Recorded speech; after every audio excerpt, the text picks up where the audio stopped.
মাছের ডিম ভাজি কার কার পছন্দ? আমার কাছে তো ভালোই লাগে। আর এইখানে রুই মাছের ডিম ভাজি করা হচ্ছিল।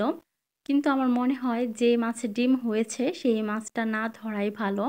কারণ এই মাছ থেকে অনেক হাজার হাজার মাছ হতে পারত। আপনাদের কাছে কোন মাছের ডিমটা বেশি পছন্দ? কমেন্টসে জানাবেন। আমার কাছে তো রুই মাছ আর হচ্ছে ইলিশ মাছের ডিমটাই ভালো লাগে। আর অন্য কোনো মাছের ডিম আসলে খাওয়া হয় না এমনিতে। এই কারণে আমি টেস্টটা তেমন একটা বলতে পারবো না।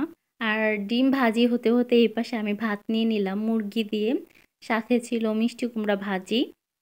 আর এই মুরগিটা তেমন একটা ঝোল করা হয়নি, আলু দিয়ে একটু ঝাল করে রান্না করা হয়েছিল।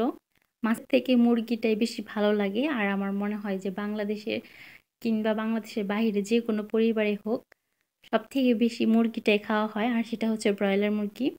ব্রয়লার মুরগি আমার কাছে কেমন যেন খেতেও ভালো লাগে। আর সব বাসায় কম বেশি ব্রয়লারটা খাওয়া হয়। দেশি মুরগি অনেকে হচ্ছে হাড্ডির কারণে খেতে চায় না, হাড্ডি অনেক শক্ত থাকে। আর ড্রাগন কার কার কাছে ভালো লাগে? আমার কাছে তো ভালোই লাগে, কিন্তু অনেকে হচ্ছে পছন্দ করে না।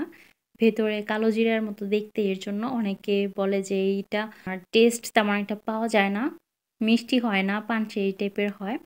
আসলে অনেক ফল থাকে যেগুলো অনেক মিষ্টি, ভালো যে ফল সেগুলো অনেক মিষ্টি থাকে।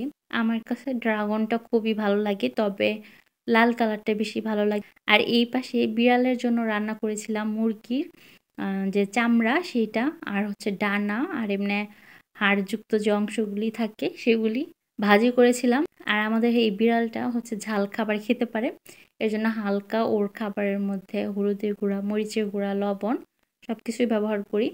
আমরা যে মাংসর তরকারি খাই ও সেখান থেকে খায়, যার জন্য ঝাল খাওয়ার অভ্যাস আছে। তবে যারা পার্সিয়ান পালেন তারা হচ্ছে মশলাযুক্ত বা ঝালযুক্ত খাবার দিবেন না। এটা হচ্ছে দেশি বিড়াল ছিল, এর জন্য ওর তেমন একটা সমস্যা হয় না। আর সন্ধ্যায় খেয়েছিলাম বিস্কিট, রাতে খেয়েছিলাম আম দিয়ে দুধ ভাত। আর দুধ দিয়ে ভাত আমি কখনোই খাই নাই আমার লাইফে। দুধ দিয়ে ভাত খেতে এটা টেস্ট কেমন সেটাও আমি জানি না, এই প্রথম হচ্ছে আমি ট্রাই করলাম। আর এটা একটু বেশি স্বাদ বাড়ানোর জন্য আমি চিনি নিয়েছিলাম, সাথে ছিল গুঁড়া দুধ। গুঁড়া দুধ দিলে টেস্ট একটু বেশি বেড়ে যায়, এজন্য আমি গুঁড়া দুধটা দিয়েছিলাম, কিন্তু সেটা অফ ক্যামেরায় ভিডিওতে দেখানোর কথা মনে ছিল না। এই জন্য পরে আমি 1 চামচ নিয়ে দেখিয়ে দিলাম। আপনারা এইভাবে ট্রাই করতে পারেন, গুঁড়া দুধ দিলে একটু বেশি মজা হয়। আর দুধের সর নিয়েছিলাম, সর দিয়ে একদম মাখিয়ে খেতে তেমন একটা খারাপ লাগে নাই। আম দিয়ে দুধ ভাত কার কার পছন্দ অবশ্যই কমেন্টসে জানাবেন। আমার পছন্দ না, তবে অনেকেরই খুব পছন্দ। আবার অনেকে হচ্ছে কাঁঠাল দিয়ে পান্তা ভাত খায়, এটাও আমার কোনোদিন খাওয়া হয়নি, আমি জানি না এটা টেস্ট কেমন। অনেক জেলাতেই বন্যা হচ্ছে, আর অনেকেই হচ্ছে ঘরবন্দি, লাখো মানুষ ঘরবন্দি। তারা হচ্ছে সাবধানে থাকবেন, যার যতটুকু সামর্থ্য সেই জায়গা থেকে সাহায্য করার চেষ্টা করবেন। আর ভিডিওটি যারা আমার ফেসবুক পেজ থেকে দেখছেন তারা আমার পেজটি ফলো করে দিবেন, আর যারা আমার ইউটিউব চ্যানেল থেকে দেখছেন তারা আমার ইউটিউব চ্যানেলটি সাবস্ক্রাইব করে দিবেন। ধন্যবাদ ভিডিওটি দেখার জন্য।